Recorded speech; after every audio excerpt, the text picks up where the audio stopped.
Episode 201. ஆதன் ஒரு பக்கம் சக்தியாற்றல் பெற்றுக் கொண்டிருந்தான்.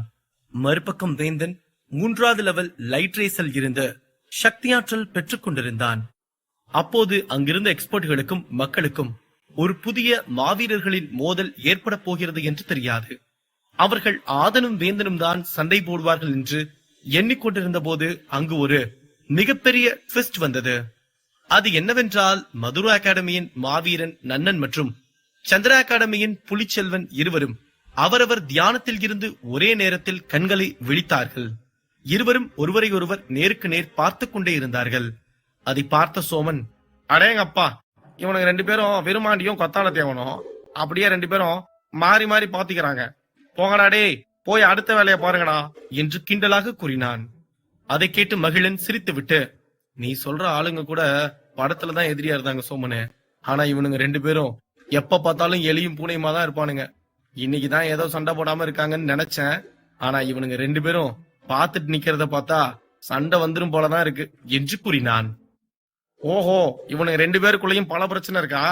அப்ப இன்னைக்கு ஆதனுக்கும் வேந்தனுக்கும் முன்னாடி இவங்க 2 பேரோட சண்டைய பார்க்க போறோமா என்று கூறினான் சோமன். ஆமா சோமனு, இவங்க 2 பேரும் பாக்குறத பார்த்தா அப்படிதான் தெரியுது. ஆனா இவங்க 2 பேரும் இப்படித்தான் முதல்ல பார்த்தானுங்க. அதுக்கப்புறம் 2 பேரும் ஆளுக்கு ஒரு லைட் ரேஸ்ல போய் சக்தி ஆற்றலை எடுக்க ஆரம்பிச்சிட்டாங்க. என்ன நடக்குதுன்னு பாக்கலாம் என்று கூறினான் மகிழன். நன்னன் உடம்பிலிருந்து ஆற்றல் சக்தி அவனது உடம்பை வலுவாக்கி கொண்டே இருந்தது. அவன் புலிச்செல்வனையும் கொலைவெறியோடு தான் பார்த்து கொண்டிருந்தான். அவனது சக்திக்கு முன்பு எந்த ஒரு வீரனும் நிற்கவே முடியாது என்பது குறிப்பிடத்தக்கது. ஆனால் புலிச்செல்வன் நன்னனின் சக்திக்கு இணையான சக்தி வைத்துத்தான் நின்று கொண்டிருந்தான். நன்னனின் சக்தியாற்றலை பார்த்த புலிச்செல்வன் சிறு புன்னகை செய்துவிட்டு அவனது சக்தியாற்றலையும் தனது உடம்பில் தலை முதல் கால் வரை எடுத்து காண்பித்தான். அதை பார்த்த அங்கிருந்த எக்ஸ்பர்ட்கள், இவங்க 2 பேரும் பண்றதை பார்த்தா கண்டிப்பா இவங்களுக்குள்ள சண்டை வர்றது உறுதின்னு தோணுது என்று பேசிக் கொண்டிருந்தார்கள். அங்கிருந்த சில எக்ஸ்பர்ட்கள் அந்த லைட் ரேஸிற்கு செல்ல முடியாமல் இருந்தாலும் அவர்களுக்கு இந்த 2 மாவீரர்களின் சண்டை ஒரு பெரும் விருந்தாக அமைந்தது. மீண்டும் நன்னன் புலிச்செல்வனும் ஒருவரை ஒருவர் பார்த்து ஏளனமாக சிரித்துவிட்டு நின்றிருந்தார்கள். அவர்கள் இருவரும் சண்டை போட பல இடங்களில் முயற்சி செய்தும் இறுதியில் முடியாமல் போனது. ஆனால் இன்று இருவரும் ஒருவருக்கொருவர் எதிரில் இருப்பதால் இன்று சண்டை போடுவது உறுதி என்று அங்கிருந்த அனைவரும் முடிவு செய்து விட்டார்கள். புலிச்செல்வன் நன்னனை பார்த்து, என்ன நன்னன், நம்ம முன்னாடி சண்டை போட்டதை விட இப்ப கொஞ்சம் சக்தி ஆற்றல் அதிகம் வச்சிருக்க போல என்று கிண்டலாக கேட்டான். அதை கேட்ட நன்னன் சிரித்துவிட்டு, அது எந்த அளவுக்கு இருக்குன்னு இப்படி பேச்சுவார்த்தை நடத்தி தெரிஞ்சுக்கிறத விட வந்து சண்டை போட்டு பார்த்தா இன்னும் நல்லா இருக்கும்னு நினைக்கிறேன் என்று வரட்டு சிரிப்புடன் கூறினான். நான் உன் சக்தி என்னன்னு தெரிஞ்சுக்க தயாரா இருக்கேன், ஆரம்பிக்கலாமா என்று கேட்டான் புலிச்செல்வன். அததானே நானும் சொன்னேன், வா ஆரம்பிக்கலாம் என்று கூறினான் நன்னன். நன்னன் புலிச்செல்வனுக்கு சவால் விடுவதை பார்த்த விஜயன் சத்தமிட்டு சிரித்துவிட்டு, இந்த மதுரை அகாடமி ஆளுங்களுக்கு அறிவு இருக்கா இல்லையானே தெரியல இளங்கோ. ஏன்னா அவங்களுக்கு நல்லாவே தெரியும் மதுரை அகாடமியை விட சந்திரா அகாடமி தான் பெஸ்ட்னு. அப்புறம் எதுக்கு இவனுங்க எல்லாம் சவால் விட்டு மூக்க உடைச்சுக்கிறாங்கன்னு தான் தெரியல. அந்த வரிசையில இதுக்கு முன்னாடி ஆதன், இப்போ நன்னன் இங்க நடக்க போறத பார்த்து விழுந்து விழுந்து சிரிக்க தயாரா இளங்கோ என்று கூறினார். அதை கேட்ட இளங்கோ எந்த ஒரு உணர்ச்சியும் காட்டாமல் இருந்தார். அதை பார்த்த விஜயன், என்னாச்சுடா, நல்லா சிரிச்சு சந்தோஷமா இருடா. நான் நம்ம பையன்கிட்ட ஆதன் தான் முதல்ல மாட்டுவான்னு நினைச்சேன், ஆனா இப்ப புலிச்செல்வன் கிட்ட நன்ன மாட்டிக்கிட்டான்டா என்று மீண்டும் கிண்டலாக சிரித்துக் கொண்டே கூறினார். இல்ல விஜயன், எதையும் நம்ம முதல்லயும் முடிவு பண்ண வேணாம். அப்புறம் ஆதன் சந்திரா அகாடமி ஆளுங்க கிட்ட தோத்து போகல, அவன் தான் அந்த வீரர்கள் எல்லாம் கொன்னுகிட்டு இருந்தான். அதெல்லாம் மறந்துட்டியா என்ன? அப்புறம் இப்ப நன்னன் தான் புலிச்செல்வனை சண்டைக்கு கூப்பிடுறான். அப்படின்னா நன்னன் புலிச்செல்வனை ஜெயிக்கிற அளவுக்கு சக்தி ஆற்றல் வச்சிருப்பான்னு தான் எனக்கு தோணுது என்று கூறினார் இளங்கோ. அதை கேட்டதும் அடுத்த நிமிடம் விஜயன் முகத்தில் சிரிப்பு மறைந்து போனது. அதை பார்த்த இளங்கோ, இத நினைச்சு நீ வருத்தப்படாம சோகமா இருக்கணும்னு சொல்லல விஜயன், நீ கொஞ்சம் நினைச்சு பாரு, நான் சொன்னது எல்லாமே உண்மைதான். நம்ம முதல்ல இருந்தே எல்லாத்துக்கும் எதிர்பார்த்து தான் ஏமாற்றம் அணிஞ்சுட்டு இருக்கோம். அதுக்கு பெரிய உதாரணம் நம்ம பொண்ண ஆதம் அடிச்சதுதான். சரி, அதை விடு, எனக்கும் நன்னன் புலிச்செல்வன் கிட்ட தோத்து போகணும்னு ஆசைதான். ஆனா அது நடக்குமா இல்லையான்னு நம்ம பொறுத்திருந்துதான் பாக்கணும். நான் சொல்றது உனக்கு புரிஞ்சிருக்கும்னு நினைக்கிறேன் என்று கூறினான். அதை கேட்டு விஜயன் சிறிது நேரம் யோசித்து பார்த்தான். அதன் பிறகு இளங்கோவனை பார்த்து, நீ சொன்னதெல்லாம் சரிதான் இளங்கோ, நம்ம கொஞ்சம் பொறுமையா இருந்து என்ன நடக்குதுன்னு பார்த்துட்டு கடைசியில கொண்டாடிக்கலாம் என்று கூறினார். இளங்கோவன் அதன் பிறகு ஏதும் பேசாமல் அமைதியாக அந்த பெரிய மேஜிக் ஸ்கிரீனை பார்த்து கொண்டிருந்தார். அதேபோல் அங்கிருந்த மக்களும் இந்த முறை யாரும் இருவரையும் தரக்குறைவாக பேசவில்லை. காரணம், இருவரும் சமமான சக்தியில் இருக்கிறார்கள் என்று அனைவருக்கும் தெரிந்த ஒன்றாகும். நன்னனும் புலிச்செல்வனும் அந்த லைட் ரேஸில் இருந்து தள்ளி வந்து நின்றார்கள். ஏனென்றால் அவர்களது சக்தியாற்றல் மிகவும் வலிமை வாய்ந்த ஒன்றாகும். அது இரண்டும் மோதி அங்கு தியானத்தில் இருப்பவர்களை தொந்தரவு செய்துவிடும் என்று எண்ணி தனியாக வந்து நடு மைதானத்தில் நின்றார்கள். முதலில் புலிச்செல்வன் தனது சக்தியாற்றலை தனது உடம்பிலிருந்து எடுத்தான். அதை எதிரில் இருந்த நன்னன் சாதாரணமாக பார்த்துக் கொண்டிருந்தான். புலிச்செல்வனின் சக்தியாற்றலை அவன் தனது கையில் எடுத்து அதை நன்னனை நோக்கி வேகமாக தாக்கினான். அந்த சக்தி நன்னனை தாக்க மிகவும் வேகமாக வந்தது. புலிச்செல்வன் கரண் சக்தியை, அவனது ஆற்றல் சக்தியை பயன்படுத்தி நன்னனை தாக்கினான். அதை தெரிந்து கொண்டும் நன்னன் ஏதும் செய்யாமல் அமைதியாகத்தான் நின்று கொண்டிருந்தான். அங்கிருந்த மக்கள் நன்னனை ஆச்சரியமாக பார்த்துக் கொண்டிருந்தார்கள். ஏனென்றால் அவன் எந்த ஒரு சக்தியும் இதுவரை எடுக்கவே இல்லை. அவன் அந்த சக்தியாற்றலைத்தான் உன்னிப்பாக பார்த்துக் கொண்டிருந்தான். புலிச்செல்வனின் சக்தி நன்னனுக்கு அருகில் வந்ததும் நன்னனின் உடம்பிலிருந்து ஒரு ஆற்றல் வெளியே வந்து அவனது கண்களில் இருந்து வந்த லைட் சக்தியில் இணைந்து வேகமாக அந்த எதிரில் வரும் சக்தியை நோக்கி சென்றது. நன்னன் உடம்பில் இருந்து வந்தது குத்து சக்தி போன்று இருந்தது. அந்த குத்து அந்த எதிரில் வரும் சக்தியில் மோதியது. அந்த லைட் சக்தியால் அங்கு ஒரு பிளாஷ் அடித்தது.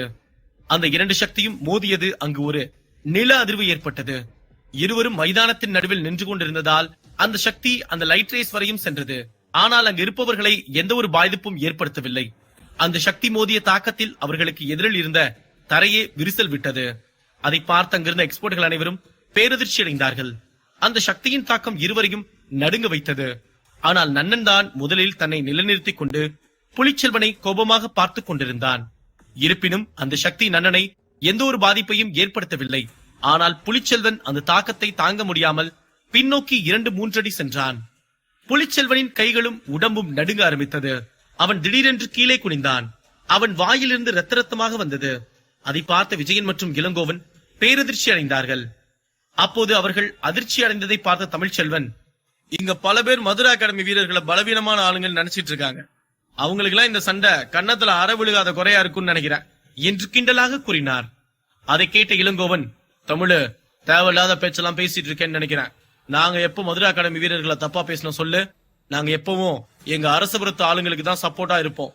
நீதான் அந்த பேரும் ஊரும் தெரியாத வாரியர் லெவல் சக்தியில இருக்கவனுக்கு சப்போர்ட் பண்ணிட்டு இருக்க, மறந்துடாத தமிழு என்று கூறிவிட்டு வஞ்சகமாக சிரித்தார். ஆமா இளங்கோ, நான் வாரியர் லெவலு எக்ஸ்போர்ட் லெவல் எல்லாம் பார்த்து சப்போர்ட் பண்ணலடா. நான் மாவீரர்களுக்கு சப்போர்ட் பண்றேன். அதுல ஆதனு ஒருத்தன். இங்க இருக்க யாராவது அவன் வீரன் இல்லைன்னு சொல்ல பாக்கலாம்? கண்டிப்பா சொல்ல மாட்டாங்க. ஏன்னா அவன் வாரியர் லெவல் சக்தியில இருந்துட்டு எக்ஸ்போர்ட் லெவல் சக்தியில இருக்கவங்க பண்ற வேலையும் அவங்களாலே பண்ண முடியாத வேலையும் பண்ணிட்டு இருக்கான். அதனால உங்களுக்கு எல்லாம் வயிறு எரியும் தானே என்று கூறினார் தமிழ்ச்செல்வன். அதை கேட்டதும் விஜயனுக்கும் இளங்கோவனுக்கும் கன்னத்தில் அறை விழுந்தது போல உணர்ந்தார்கள். அதன் பிறகு அவர்கள் இருவரும் ஏதும் பேசாமல் முகத்தை திருப்பிக் கொண்டு நின்று கொண்டார்கள். இந்த நன்னனோட சக்தி ரொம்ப பயங்கரமா இருக்கு. இவங்கிட்ட நம்ம இந்த சண்டைய இதுக்கப்புறம் கண்டினியூ பண்ண வேணாம். நம்ம இன்னும் சக்தி ஆற்றல் அதிகம் பண்ணிட்டு இவங்க கூட சண்டை போட்டுக்கலாம் என்று நினைத்தான் புலிச்செல்வன். புலிச்செல்வன் நின்று யோசித்துக் கொண்டிருப்பதை பார்த்த மக்கள், என்னடா இவன் இப்படி நின்று யோசிச்சுட்டு இருக்கத பார்த்தா இவன் இதுக்கப்புறம் நன்னன் கூட சண்டை போட மாட்டான் போல இருக்கு என்று கூறினான் கூட்டத்தில் ஒருவன். அதை கேட்டு அவனுக்கு அருகில் இருந்த அவனது நண்பன், ஆமா மச்சான், அப்புறம் இந்த நன்னன் சாதாரணமா சக்தி எடுத்து இப்படி அடிக்கிறான்னா இவன் மட்டும் முழு சக்தியும் பயன்படுத்தினா புலிச்செல்வன் இறந்து போறது கூட வாய்ப்பு இருக்கு என்று கூறினான். அதை கேட்டு அங்கு சுற்றியிருந்த மக்கள் அனைவரும் ஆமென்று தலைசைத்தார்கள். அது மட்டுமின்றி 2 மாவீரர்கள் இதுபோல் சண்டை போடுவதை பார்ப்பதெல்லாம் மிகவும் கடினமான ஒரு விஷயமாகும். இதுபோல 2 சமமான சக்தியுள்ள வீரர்கள் சண்டை போடும் ஒரே களம் உலக சர்வதேச சண்டை போட்டிக்குழு நடத்தும் போட்டியில்தான் பார்க்க முடியும்.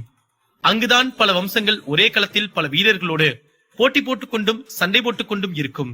அதை பார்க்க பல லட்சக்கணக்கான மக்கள் பார்வையாளர்களாக வந்து பார்த்து கொண்டிருப்பார்கள்.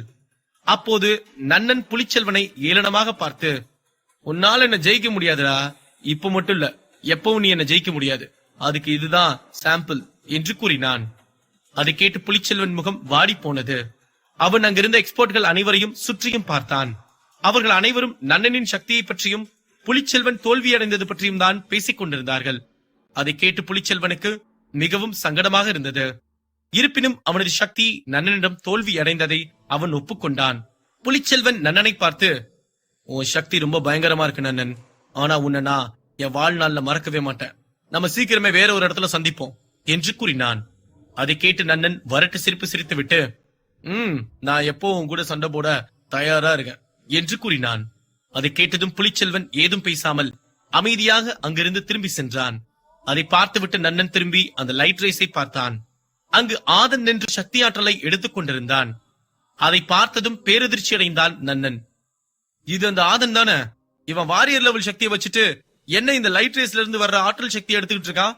அந்த தாக்கத்தை தாங்குற அளவுக்கு ஆதனுக்கு சக்தியும் ஆற்றலும் உடல் பலமும் இருக்கா என்ன? என்னடா இது ரகசிய இடத்துக்கு வந்த சோதனை? அது மட்டும் இல்லாம இவன் உடம்புல அந்த 5 வண்ண சக்தி ஆற்றல் வேற கிடைச்சிருக்கு. இவன் என்ன அத்தனை வீரர்களையும் கொன்னுட்டானா என்ன என்று நினைத்து அதிர்ச்சியுடன் பார்த்து கொண்டிருந்தான். ஆதனுக்கும் நன்னனுக்கும் நேரடியாக எந்த ஒரு பிரச்சனையும் இல்லை என்பதுதான் உண்மையாகும். அன்று நன்னன் வருளை காதல் தொல்லை செய்து கொண்டிருக்கும் போது ஆதன் அந்த பக்கம் இருப்பதை பார்த்து அவள் ஆதன் தன் காதலன் என்று சொன்ன பொய்தான் இந்த இருவரின் பகைக்கும் காரணமாகும். ஆதனுக்கு தெரியும் வருள் பொய் சொன்னாள் என்று. ஆனால் நன்னனுக்கு அந்த விஷயம் தெரியாது. அன்று அந்த மன வருத்தத்துடன் நன்னன் சென்று விட்டான்.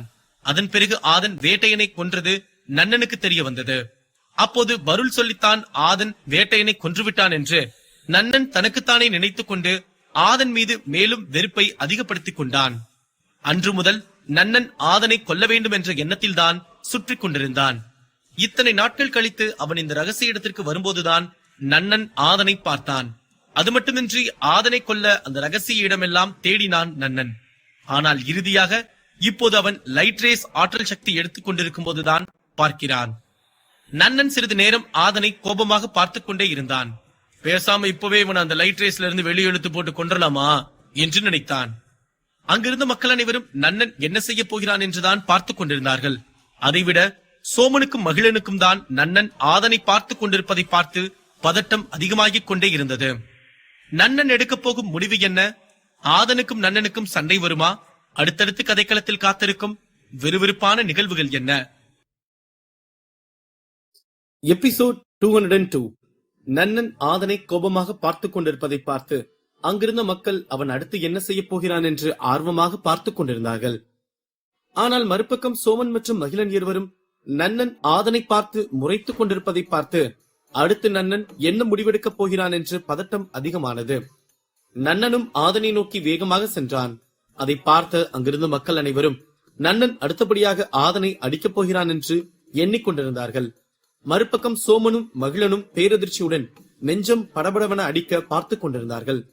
நன்னன் ஆதனுக்கு எதிரில் சென்று நின்றுவிட்டு அவனை பார்த்து ஒரு வரட்டு சிரிப்பு சிரித்துவிட்டு, இந்த ஆதனை நம்ம எப்ப வேணாலும் கொள்ளலாம், அதனால இப்ப போய் இந்த லைட் ரேஸ்ல இருந்து வர்ற ஆற்றல் சக்தியை எடுத்துக்கலாம் என்று நினைத்துவிட்டு ஆதனுக்கு அருகில் இருந்த லைட் ரேஸை நோக்கி சென்றான்.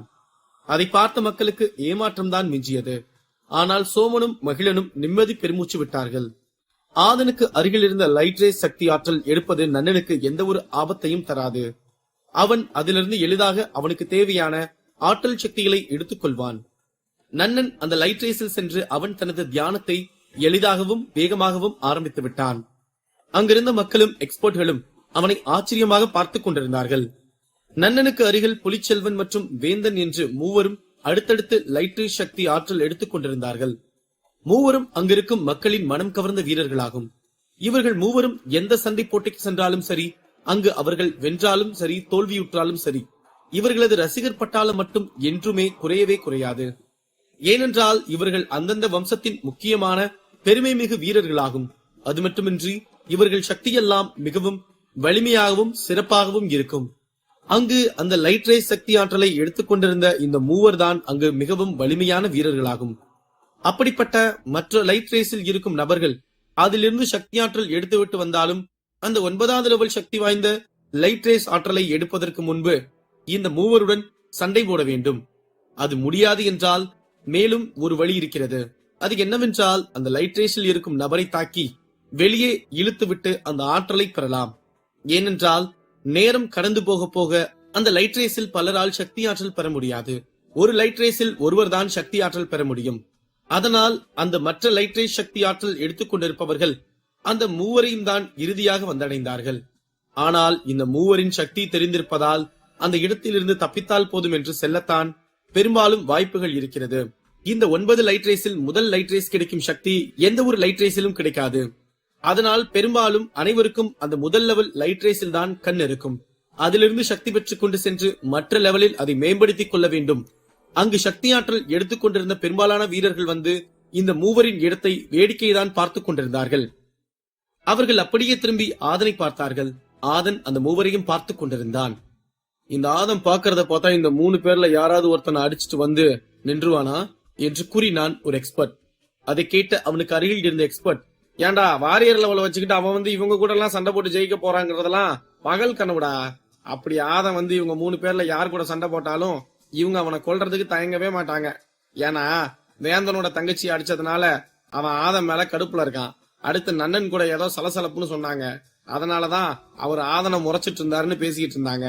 அடுத்து நம்ம புலிச்செல்வனோட சந்திர அகாடமி ஆளுங்களை ஈவிரக்கம் பார்க்காம ஆதம் கொண்டிருக்கான். அப்ப புலிச்செல்வனு ஆதனை சும்மா விட மாட்டான். அதனால ஆதம் பேசாம கிடைச்ச வரைக்கும் லாபம்னு இங்க இருந்து கிளம்புறது நல்லது என்று கூறினான். அப்போது அங்கிருந்த ஒரு எக்ஸ்பர்ட் வேகமாக வந்து ஆதன் இருந்த லைட் ரேஸில் அவரும் நிற்பதற்கு சென்றார். அவர் இதற்கு முன்பு இருந்த லைட் ரேஸில் ஆழ்ந்த தியானத்தில் இருந்ததால் அவருக்கு வெளி உலகத்தில் என்ன நடந்தது என்று சுத்தமாக தெரியவில்லை. அதாவது ஆதன் வனிதாவை தாக்கியதும் அவரிடம் இருந்த சக்தி ஆற்றலை இவன் பெற்றுக்கொண்டது என்று எதுவுமே அந்த எக்ஸ்பர்ட்டுக்கு தெரியாது. அதனால்தான் அவர் ஆதனை ஏளனமாக பார்த்துக் கொண்டிருந்தார்.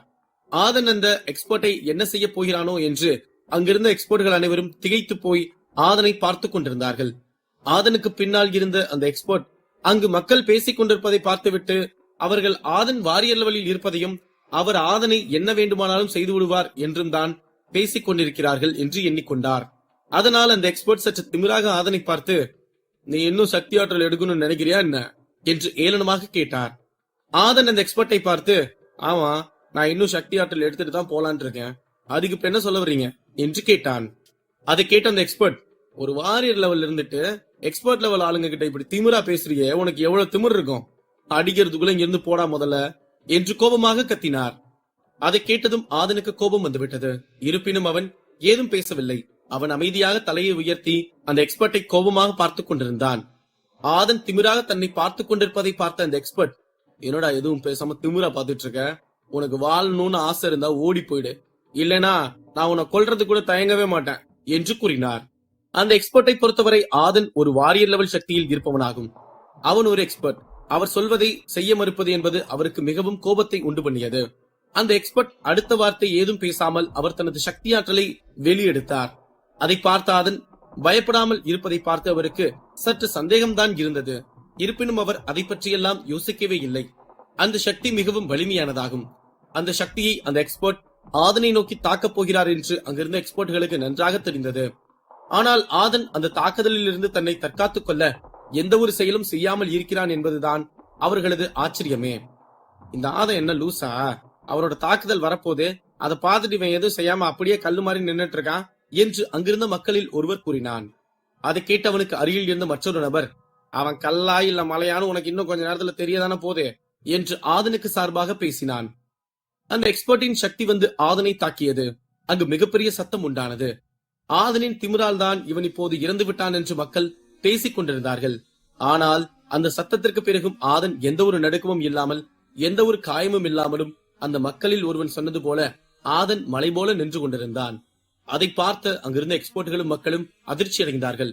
அதைவிட அதை பார்த்து ஆதனை தாக்கிய எக்ஸ்பர்ட் பேரதிர்ச்சி அடைந்தார்.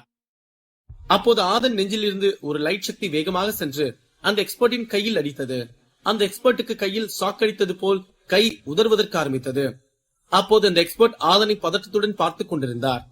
அப்போது ஆதன் அந்த நபரை பார்த்து, என்னப்பா இவ்வளவுதான் உன் சக்தியா? நானும் நீ பேசுறத பார்த்தா நீ என் தலைய துண்டா வெட்டி எரிஞ்சிருவ போலேன்னு நினைச்சேன். நீ என்னடானா கரண்ல கை விட்டவன் மாதிரி கைய மட்டும் உதறிட்டே இருக்க என்று கிண்டலாக கேட்டான். அதை கேட்டு அந்த எக்ஸ்பர்ட்டுக்கு என்ன பதில் சொல்வதென்றே தெரியவில்லை. அவர் ஆதனை ஆச்சரியமாகவும் அதிர்ச்சியாகவும் பார்த்துக் கொண்டிருந்தார். ஆதன் அந்த எக்ஸ்பர்ட்டை பார்த்து, சரி நீ ஒரு அட்டாக் பண்ணிட்ட, அப்ப நானும் ஒரு அட்டாக் பண்றேன், நல்லா பாரு அட்டாக்னா எப்படி இருக்கணும்னு, சரியா என்று கூறிவிட்டு தனது லைட் சக்தியை எடுத்தான். இந்த முறை லைட் சக்தி முன்பு அனுப்பியது போல் சாதாரணமான சக்தி இல்லை. இது மிகவும் வலுவான சக்தியாகும். அந்த எக்ஸ்பர்ட் ஆதன் தனது அட்டாக்கில் இருந்து எப்படி தப்பித்தான் என்று தெரியாமல் குழப்பத்தில் நின்று கொண்டிருந்தார். அப்போது ஆதனின் அட்டாக் கண்ணிமைக்கும் நேரத்தில் வந்து அந்த எக்ஸ்பர்ட்டின் மேல் பட்டது. ஆதனின் அட்டாக் மிகவும் வேகமாக வந்ததால் அந்த எக்ஸ்பர்ட்டால் அதிலிருந்து தப்பிக்க முடியவில்லை. அது மட்டுமின்றி அவர் வாரியர் லெவல் சக்திதானே, நாம் அதை சமாளித்து விடலாம் என்று எண்ணிக்கொண்டிருந்தார். அந்த சக்தி வந்து மோதியதும் தான் ஆதனின் உண்மையான சக்தி என்னவென்று அந்த எக்ஸ்பர்ட் புரிந்து கொண்டார். ஆதனின் சக்தி பட்டதும் அவர் காற்றில் பறந்து சென்றார். அங்கிருந்த ஒரு பெரிய பாறையில் அடித்து அவர் அங்கேயே விழுந்து இறந்து போனார். அதை பார்த்து அங்கிருந்த எக்ஸ்பர்ட்கள் அனைவரும் பேரதிர்ச்சி அடைந்தார்கள். அப்போது அங்கு நடந்ததை பார்த்த ரகசிய இடத்திற்கு வெளியே இருந்த மக்களில் ஒருவன், ஆதான் அட்டாக்கிங் சக்தி தான் மாசா இருக்குதுன்னு நினைச்சிட்டு இருந்தேன், ஆனா அவனோட டிஃபென்சிவ் சக்தியும் ஒரு எக்ஸ்பர்ட் லெவல் சக்தியில இருக்கவன் சக்திய தாங்குற அளவுக்கு பவர்ஃபுல்லா இருக்குதுன்னு இப்பதான் தெரிஞ்சுக்கிட்டேன் என்று கூறினான். அவன் பேசியதை கேட்டு அங்கிருந்த மக்கள் அனைவரும் ஆம் என்று தலையசைத்தார்கள். ஆனால் அவர்களது அதிர்ச்சி இன்னும் அவர்களது முகத்தை விட்டு போகவே இல்லை. அது மட்டுமின்றி அங்கு நடந்ததை பார்த்த பிறகு அவர்களது இதயம் படபடவென அடித்துக் கொண்டிருந்தது. அவர்களது அதிர்ச்சி ஏன் மறையவில்லை என்றால், ஆதன் வாரியர் லெவல் ஆட்களில் தலை சிறந்த ஒரு வீரன் என்பது அங்கிருந்த மக்கள் அனைவரும் அவன் ரகசிய இடத்திற்குள் வந்த பிறகு தெரிந்து கொண்டார்கள். ஆனால் இப்போது அவனது டிஃபென்சிவ் சக்தியை பார்த்துத்தான் அங்கிருந்த மக்கள் அனைவரும் நம்ப முடியாத பேரதிர்ச்சியாக இருந்தது. அது ஒரு வாரியர் லெவல் சக்தியில் இருப்பவன் இப்படியும் டிஃபென்சிவ் சக்தியோடு இருக்க முடியுமா என்றுதான் அவர்கள் ஒருவருக்கொருவர் பேசிக் கொண்டிருந்தார்கள். இப்போது ஆதனின் சக்தியை பார்த்த வனிதா, நம்ம இந்த மாதிரி ஒரு வீரன் கிட்டதான் அடி வாங்கி தோத்து போயிருக்கோன்னு பெருமையா இருக்கு. ஏன்னா இப்போ ஆதன் கூட சண்டை போட்ட எக்ஸ்பர்ட்ஸ் நம்மளை விட ரொம்ப சக்தி வாய்ந்த ஆளு. அவனையே ஆதன் ஒரே அடியில கொன்னுட்டாங்கிறது ரொம்ப ஆச்சரியமான விஷயம்தான் என்று நினைத்தாள். வனிதாவின் அழகான கண்கள் ஆதனை இமைக்காமல் பார்த்து கொண்டிருந்தது. ஏனென்றால் அவள் ஆதனை போல பயமற்ற ஒரு வீரனை பார்த்ததே இல்லை. அவன் எதையும் எப்போதும் இங்கேயும் சாதிக்க தயாராக இருப்பதுதான் வனிதாவிற்கு மிகவும் ஆச்சரியமாக இருந்தது. மறுபக்கம் விஜயனும் இளங்கோவனும் ஆதனின் செயலை பார்த்து அதிர்ச்சி அடைந்தார்கள். அவர்கள் எதுவும் பேசவில்லை. இருவரும் ஒருவரை ஒருவர் முகத்தை மட்டும் ஏமாற்றத்துடனும் குழப்பத்துடனும் பார்த்து கொண்டிருந்தார்கள். அப்போது அங்கு வந்த தமிழ்ச்செல்வன், குழப்பமா கலக்கமா மனதிலே குழப்பமா, ஆதன பார்த்து நடுக்கமா, அமாடிய பார்த்தா பதட்டமா என்று கிண்டலாக பாட்டு பாடினார். அதை கேட்டு விஜயனுக்கும் இளங்கோவனுக்கும் கோபம் எல்லை மீறியது. இருப்பினும் அவர்கள் என்ன பேசுவது என்று தெரியவில்லை. காரணம் அங்கு நடப்பது அனைத்தும் அவர்களின் எண்ணங்களுக்கு எதிர்மறையான விஷயங்கள் தான். அவர்கள் இருவரையும் பார்த்த தமிழ்ச்செல்வன் சிறு புன்னகை செய்துவிட்டு அங்கிருந்து சென்று விட்டார். அதை பார்த்த விஜயன் தமிழ்ச்செல்வனையும் ஆதனையும் திட்டிவிட்டு மீண்டும் அந்த பெரிய மேஜிக் ஸ்கிரீனில் அங்கு என்ன நடக்கிறது என்று பார்த்து கொண்டிருந்தார். ஆதன் அங்கிருந்த அனைத்து எக்ஸ்பர்ட்களையும் பார்த்து, உங்கள யார் என் கூட சவால் விட்டு சண்டை போட வர்றீங்க, வாங்க வாங்க, சும்மா நேரத்தை கடத்தாதீங்க வாங்க என்று கூறினார். அதை கேட்டு அங்கிருந்த எக்ஸ்பர்ட்கள் அனைவரும் ஒருவரை ஒருவர் பார்த்துக் கொண்டிருந்தார்களே தவிர யாரும் ஆதனுடன் சண்டை போட முன்வரவில்லை. ஏனென்றால் அவர்களுக்கு ஆற்றல் சக்தியை விட அவர்களது உயிர் மிகவும் உயர்ந்தது என்று எண்ணினார்கள். ஆதன் அனைவரையும் பார்த்து சிரித்துவிட்டு திரும்பி அந்த லைட் ரேஸை பார்த்தான். அங்கு 3 லைட் ரேஸ் தான் இருந்தது.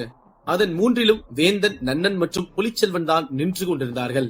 அதை பார்த்த ஆதன், ஆகா, இதுக்கப்புறம் தான் நம்ம பெரிய சவாலே சந்திக்க வேண்டியது இருக்கும் போல இருக்கே என்று நினைத்தான். ஏனென்றால் ஒரு லைட் ரேஸில் ஒருவர் தான் நிற்க முடியும்.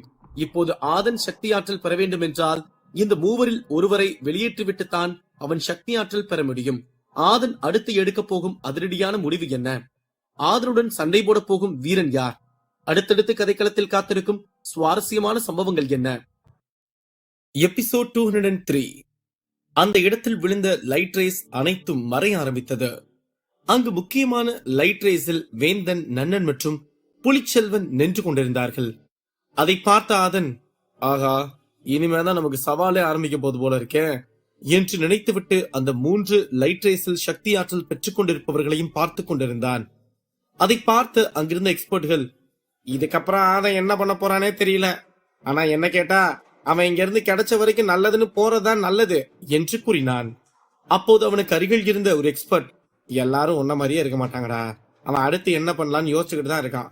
எந்த ஒரு வீரனும் கிடைச்சது போதுன்னு நினைக்கவே மாட்டான். அது அவன் பேராசை இல்ல, அவன் இன்னும் தெரிஞ்சுக்கணும்னு நினைக்கிறவனா இருக்கும். அவன் இன்னும் புதுசா கத்துக்கணும்னு இருக்கிறவனா இருக்கும். உன்ன மாதிரி பாதியில கிடைச்சது போதும்னு ஓடுறவன் வீரனே இல்ல. வீரன்னா என்னன்னு இன்னும் கொஞ்ச நேரத்துல ஆதம் புரிய வைப்பான் பாரு என்று கூறினான். அதை கேட்டு அங்கிருந்த சில எக்ஸ்பர்ட்களும் ஆம் என்று தலையசைத்துக் கொண்டிருந்தார்கள். ஆதன் என்ன முடிவெடுக்கப் போகிறான் என்று பார்த்துக் கொண்டிருந்தார்கள்.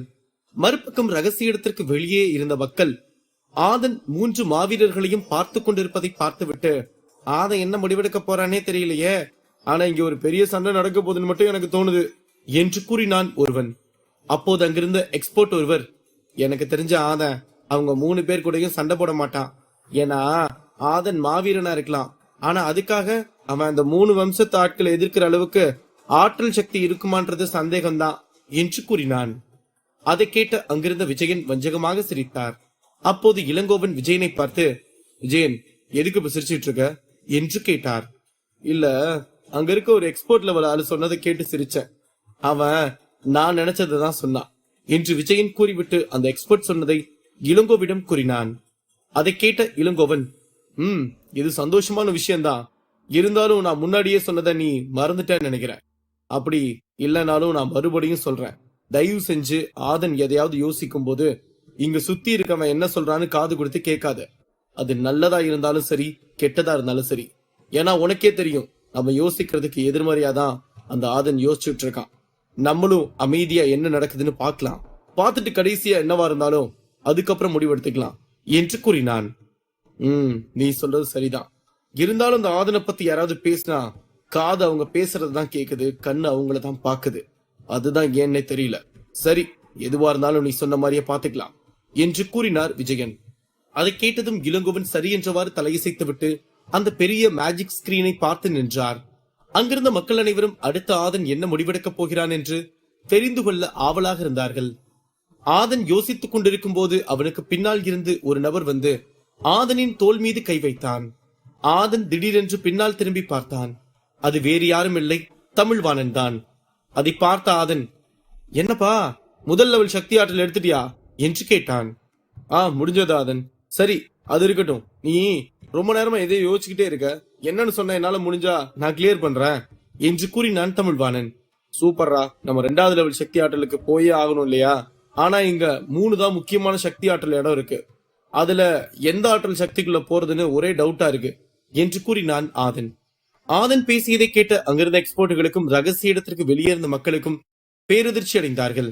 ஏனென்றால் அந்த 3 ஆற்றல் இடத்திலும் நின்று கொண்டிருப்பது 3 வம்சத்தின் மிக பெரும் வீரர்களாகும். அவர்களின் வீரர்களை ஆதன் கொல்லலாம்.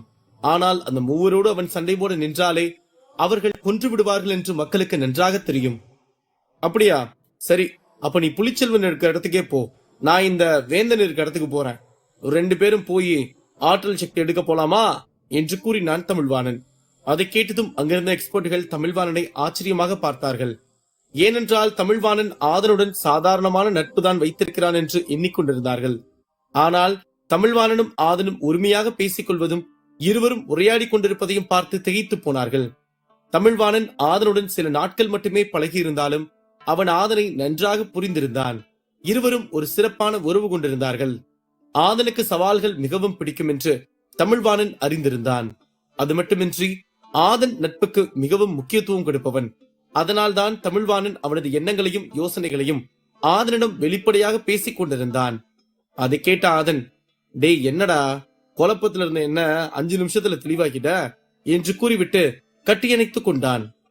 அதை பார்த்த தமிழ்ச்செல்வன் மிகவும் சந்தோஷமாக உணர்ந்தார். இருவரும் அந்த மாவீரர்களின் ஆற்றலை எடுத்துக் கொண்டிருக்கும் இடத்திற்கு செல்வதுதான் அவருக்கு சற்று பயத்தை உண்டு பண்ணியது. ஆதனும் தமிழ்வாணனும் அந்த 2 சக்தி ஆற்றல் இடத்தை நோக்கி சென்றார்கள். அப்போது ஆதன் தமிழ்வாணனை பார்த்தான். இந்த வேந்தனுக்கும் நம்ம தமிழ்வாணனுக்கும் ஆகவே ஆகாது. இந்த நேரத்தை பயன்படுத்தி வேந்தன் தமிழ்வாணனை கொன்றுவானோ? இல்ல, அப்படியெல்லாம் நடக்காது. ஆனா இருந்தாலும் வேந்தனை விட தமிழ்வாணன் சக்தியில ரொம்ப கம்மியாச்சு.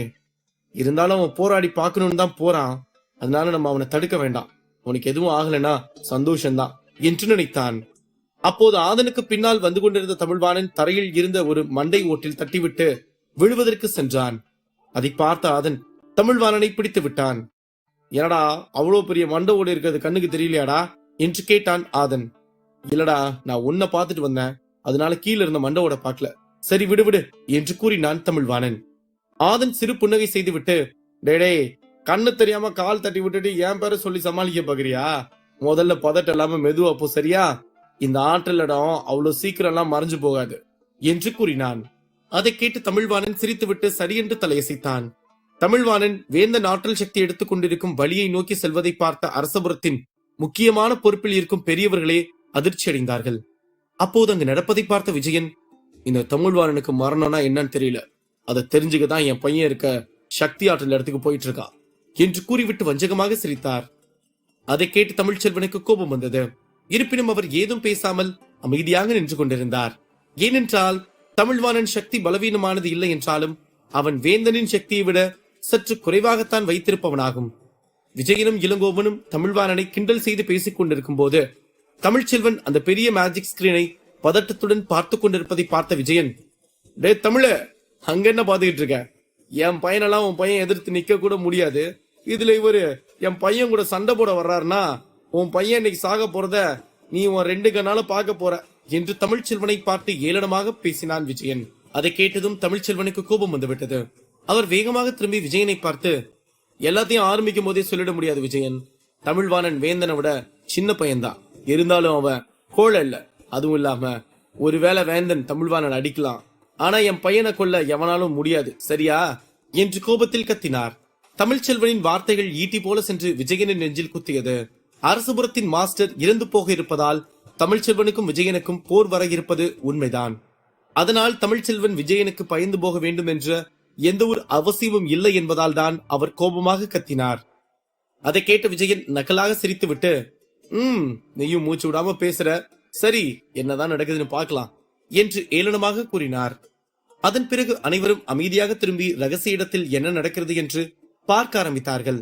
அங்கு தமிழ்வாணன் வேந்தன் இருக்கும் சக்தி ஆற்றல் இருக்கும் இடத்திற்கு அடியெடுத்து வைத்தான். அப்போது திடீரென்று ஒரு சக்தி வந்து தமிழ்வாணன் உடம்பை கவர் செய்து கொண்டது. அந்த ஆற்றல் சக்தி மிகவும் வலிமை வாய்ந்த ஒன்று என்பதால் அது மிகவும் கடுமையாக தமிழ்வாணனை பிடித்துக் கொண்டது.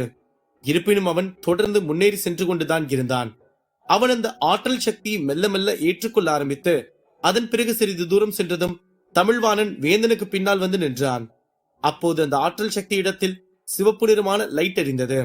ஏனென்றால் அந்த ஆற்றல் சக்திக்குள் ஒருவர்தான் இருக்க வேண்டும். ஆனால் அங்கு 2 நபர்கள் இருப்பதால் அந்த சக்தி ஆற்றல் யாரேனும் ஒருவர் வெளியேற வேண்டும் என்று எச்சரிக்கை தரும் விதமாக சிவப்பு நிறமான லைட் எரிந்தது. அதேபோல் தமிழ்வாணன் சென்ற பிறகு ஆதனும் அதற்கு அருகில் இருந்த சக்தி இடத்தில் அடியெடுத்து வைத்து உள்ளே சென்றான்.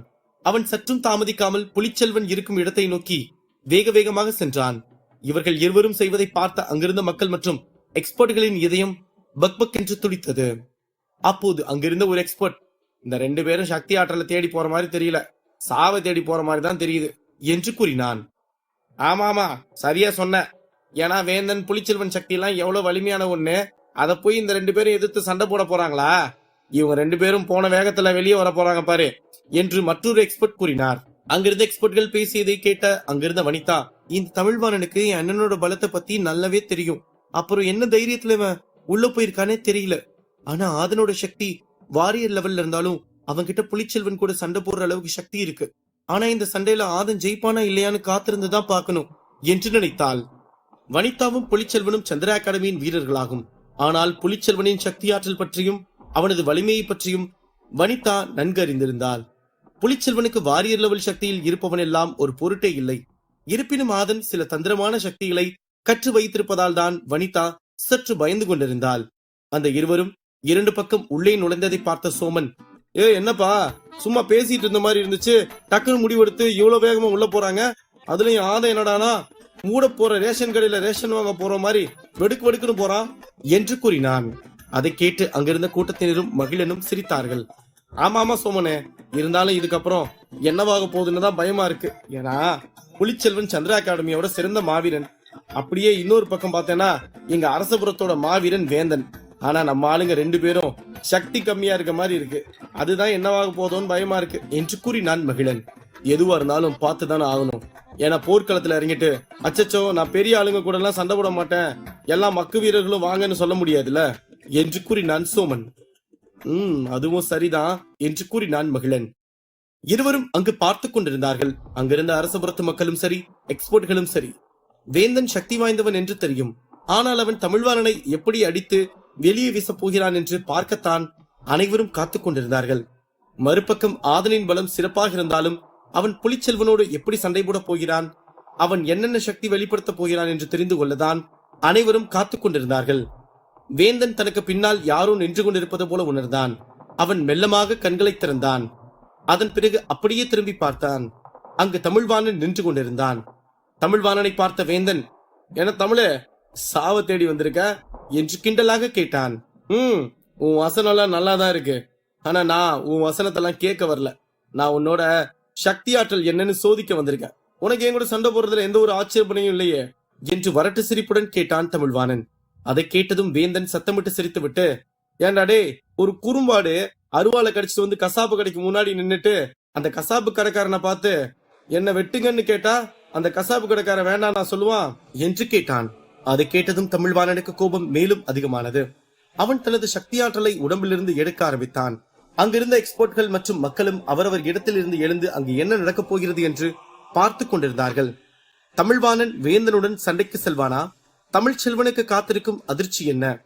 அடுத்தடுத்த கதைக்களத்தில் காத்திருக்கும் சிறப்பான சம்பவங்கள் என்ன?